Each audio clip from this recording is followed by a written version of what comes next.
Hello all. इस lecture में हम पढ़ते हैं जीएसटी का क्या एडजस्टमेंट होता है फाइनल अकाउंट्स के अंदर। तो हमको देखो, एक तो चीज पता है कि जीएसटी क्या है। एक इनडायरेक्ट टैक्स है। जीएसटी एक इनडायरेक्ट टैक्स है। ठीक है। और आप इनडायरेक्ट टैक्स को दो कैटेगरीज में क्लासिफाई कर सकते हो। इनडायरेक्ट टैक्स में एक तो होते हैं रिकवरेबल टैक्सेस और एक होते हैं नॉन रिकवरेबल। ठीक है। अब रिकवरेबल और नॉन रिकवरेबल क्या होता है कि उसमें क्या है, जो हम देते हैं उसको हमें जो मिलता है उससे एडजस्ट कर लेते हैं, तो उसी को रिकवरेबल कहते हैं। और इसको हम इसके लिए हम एक वर्ड और यूज करते हैं, input tax credit is available. ठीक है। और यहाँ पे input tax credit not available. ठीक है। तो इसका मतलब क्या है कि आउटपुट वाला जो टैक्स मिलता है ना आपको सेल के साथ, उससे आप इनपुट वाला घटा लेते हो, तो उसी को बोला जाता है कि वो रिकवर हो गया है। ठीक है। या फिर उसका इनपुट टैक्स क्रेडिट मिल गया है, कहाँ से? आउटपुट वाले से। ठीक है।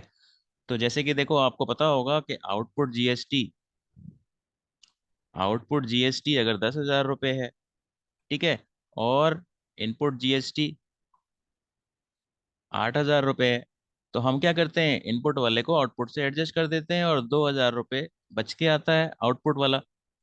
ठीक है। और आउटपुट वाला जो 2,000 बच के आता है, इसको हम ट्रीट करते हैं। इसका मतलब क्या है कि इनपुट वाले को हमने आउटपुट वाले से एडजस्ट कर लिया, तो एडजस्ट कर लिया तो इस तरीके का के जो टैक्सेस होते हैं उनको बोलते हैं रिकवरेबल टैक्सेस। या फिर हम बोल सकते हैं कि उनमें इनपुट टैक्स का क्रेडिट मिलता है। ठीक है। और कुछ टैक्सेस होते हैं नॉन रिकवरेबल होते हैं, उनका एग्जाम्पल आप ले लो, एक्साइज। ठीक है। तो एक्साइज का क्रेडिट नहीं मिलता है। तो जिनका जो रिकवरेबल टैक्सेस होते हैं, ठीक है, या फिर जो नॉन रिकवरेबल होते हैं, तो पहले तो देखो, नॉन रिकवरेबल टैक्सेस जिसका क्रेडिट नहीं मिलता है, तो उसको ना हम एक्सपेंस ट्रीट कर लेते हैं। ठीक है। तो जब एक्सपेंस ट्रीट कर लेते हैं, और एक्सपेंसेस हम कहाँ पे दिखाते हैं, हम प्रॉफिट एंड लॉस अकाउंट में दिखाएंगे, और कहाँ पे दिखाएंगे, एक्सपेंसेस को तो हम डेबिट में दिखाते हैं। ठीक है।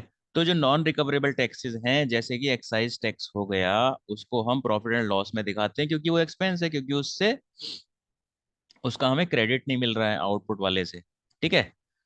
और जो रिकवरेबल टैक्सेस होते हैं, ये ये क्या होते हैं, ये एक्सपेंसेस और इनकम नहीं होते हैं।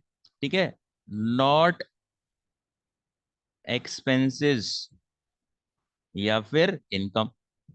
तो जो एक्सपेंसेस और इनकम नहीं होते हैं उनको फाइनल अकाउंट्स में आप कहाँ ट्रांसफर करते हो, उनको डालते हो आप बैलेंस शीट के अंदर। ठीक है। तो यही एक रीजन है कि हम जीएसटी को बैलेंस शीट में डायरेक्टली ट्रांसफर करते हैं, हम उसे as an expense profit and loss के अंदर शो नहीं करते हैं। तो ये तो इसका लॉजिक हो गया। आप देखो, ये लॉजिक तो आपके अकाउंट्स में आएगा नहीं, ये तो थ्योरी पार्ट हो गया, उसमें तो क्वेश्चंस आते हैं। तो जस्ट एक्सप्लेन करने के लिए कि जीएसटी को हम बैलेंस शीट में क्यों ट्रांसफर करते हैं, क्योंकि जीएसटी क्या है, एक रिकवरेबल टैक्स है। और रिकवरेबल टैक्स का मतलब क्या है कि जिसमें आउटपुट में से इनपुट वाला एडजस्ट हो जाता है, और इसको बोलते हैं कि इनपुट टैक्स क्रेडिट मिलता है इसके अंदर। तो अब जीएसटी को जब बैलेंस शीट में ट्रांसफर करेंगे, तो हमको ये चीज तो पता ही है, ऑलरेडी हमने जर्नल एंट्री के चैप्टर में भी पढ़ा हुआ है। ठीक है। तो जीएसटी दो तरह के होते हैं, एक तो इंटर स्टेट होते हैं, ठीक है, और एक होते हैं इंट्रा स्टेट। तो इंटर स्टेट सेल या ट्रांजेक्शन, वॉट एवर जो भी आप बोलो, इंटर स्टेट ट्रांजेक्शन हो गई, और इंट्रा स्टेट मतलब with in the state transaction हो गई। ठीक है। तो इंटर स्टेट ट्रांजेक्शन में आपको पता होना चाहिए क्या होता है, आईजीएसटी होता है। ठीक है। तो इंटर स्टेट परचेज होगा, तो परचेज के साथ डेबिट वाला होता है इनपुट आईजीएसटी। ठीक है। और इंटर स्टेट अगर सेल होगी, तो सेल के साथ क्या लिखते हैं हम, आउटपुट वाला आईजीएसटी लिखते हैं। ये तो आपको बहुत अच्छे से क्लियर हो गया होगा जर्नल के चैप्टर में। और इंट्रा स्टेट का मतलब विद इन द स्टेट, यानी कि बेचने वाला और खरीदने वाला दोनों एक ही स्टेट के अंदर है। तो वहां पे क्या है, दो लगते हैं, एक तो सीजीएसटी लगता है, CGST लगता है और SGST लगता है। ठीक है, और ये भी परचेज पे भी लगता है और सेल्स पे भी लगता है। ठीक है, तो परचेज पे क्या होता है, परचेज पे अगर लगेगा तो क्या लगेगा, इनपुट वाला लगेगा, क्योंकि परचेज अपने आप में एक इनपुट है। तो इनपुट CGST लगेगा और इनपुट SGST लगेगा। और अगर सेल पे लगेगा तो क्या लगेगा, आउटपुट वाला टैक्स लगेगा, आउटपुट CGST और आउटपुट SGST। ठीक है, तो अब आपको ये चीज भी पता होगी, ये चीज भी पता होगी, तो IGST होता है तो अकेला होता है, और और जो CGST और SGST एक साथ होते हैं। ठीक है, तो ये दोनों का आपस में क्लब है और इसका अकेला क्लब है। तो ये भी जो मैंने आपको पॉइंट बताया है ये भी थ्योरी है, और ये भी आप जनरल एंट्री में पढ़ चुके होगे। तो अब देखते हैं डायरेक्टली इनका बैलेंस शीट में ट्रीटमेंट क्या होगा या फाइनल अकाउंट्स में ट्रीटमेंट क्या होगा। तो अगर ये ट्रायल बैलेंस में दे रखे होंगे तो कैसे दे रखे होंगे, ये इनपुट दे रखे होंगे, सपोज मान लो तीनों दिए हुए हैं, और आउटपुट CGST दिया हुआ है, ये दिया हुआ है। ठीक है ना, तो आउटपुट वाला क्या था, आउटपुट वाला सेल के साथ आता है। ठीक है, तो आपको पता है कि सेल्स के साथ तो सेल्स तो क्रेडिट होती है, तो इसीलिए आउटपुट GST जितने भी हैं, आउटपुट CGST SGST IGST, ये कहाँ पे आएंगे, क्रेडिट में आएंगे। और इनपुट वाले कहाँ पे आते हैं, परचेज के साथ आते हैं। ठीक है, और परचेज होता है डेबिट, तो ये वाले परचेज के साथ वाले ये भी डेबिट साइड में आएंगे। और ट्रायल बैलेंस तो हमको पता ही है, ये क्रेडिट साइड होता है इधर, और इधर इधर डेबिट साइड होता है। ठीक है, तो अब हम कैसे ट्रीटमेंट करेंगे, और ये सारे के सारे आइटम हैं तो तो पहले तो देखो इनके नाम पकड़ लो, इनपुट CGST है ये, और ये आउटपुट CGST है। ठीक है, तो जो नाम सेम है, आउटपुट से इनपुट एडजस्ट कर लो। तो आउटपुट CGST कितना है, 15,000 दिया हुआ है।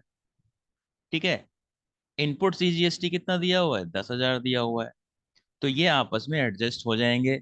तो बचेगा क्या, आउटपुट का CGST बचेगा 5,000। ठीक है, आपस में ये टकरा के एडजस्ट हो गए, और 5,000 बचा, और ये क्या, क्रेडिट वाला पार्ट बचा, तो ये कहाँ पे जाएगा, ये जाएगा आपका लाइबिलिटी में। ठीक है, तो ये आपको पता चल गया। अब दूसरे पे आ जाओ। अब SGST को पकड़ लो, इनपुट का SGST है यहाँ पे, और यहाँ पे आउटपुट का SGST है, इनको भी आपस में एडजस्ट कर लो। तो ये यहाँ पे 15,000 है, और ये यहाँ पे 10,000 है। ठीक है, तो ये डेबिट वाला है और ये क्रेडिट वाला है, तो आपस में जब टकराएंगे तो क्या होगा, 5,000 ये बचेगा क्रेडिट का। तो जब क्रेडिट का बचा है तो ये भी लाइबिलिटी में जाएगा, लाइबिलिटी में ट्रांसफर होगा। ठीक है, तो इनको क्या है, हमको सेम जो नाम वाले हैं इनपुट और आउटपुट, आपस में इनको हम एडजस्ट करते हैं।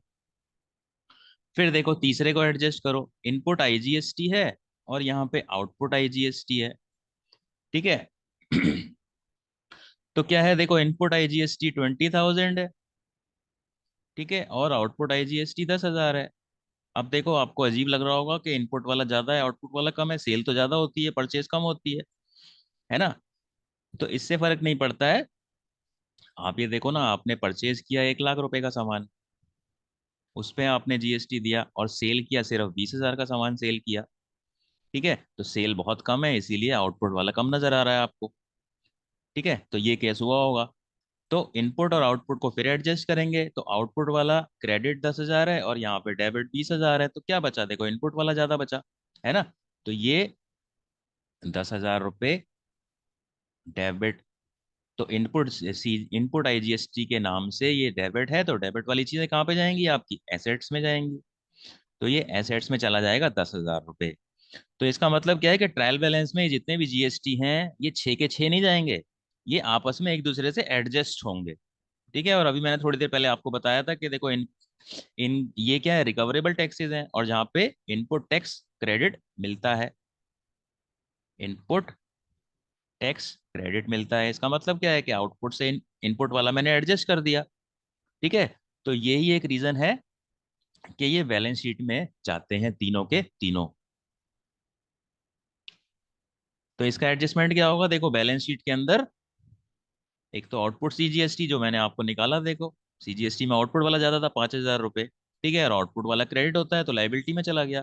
और ऐसे ही आउटपुट SGST है, ये भी 5,000 रुपये निकाला था मैंने, ठीक है, तो ये इधर आ गया। यानी कि ये जो 10,000 है और ये जो 15,000 है, इसमें 5,000 रुपये ज्यादा है, तो ये कहाँ आ गया, यहाँ आ गया। और ये जो 10,000 है और ये जो 15,000 है, इसमें जो 5,000 क्रेडिट वाला ज्यादा था, वो यहाँ आ गया, ये नीचे, ठीक है। और जो IGST था उसमें डेबिट वाला ज्यादा था, ठीक है।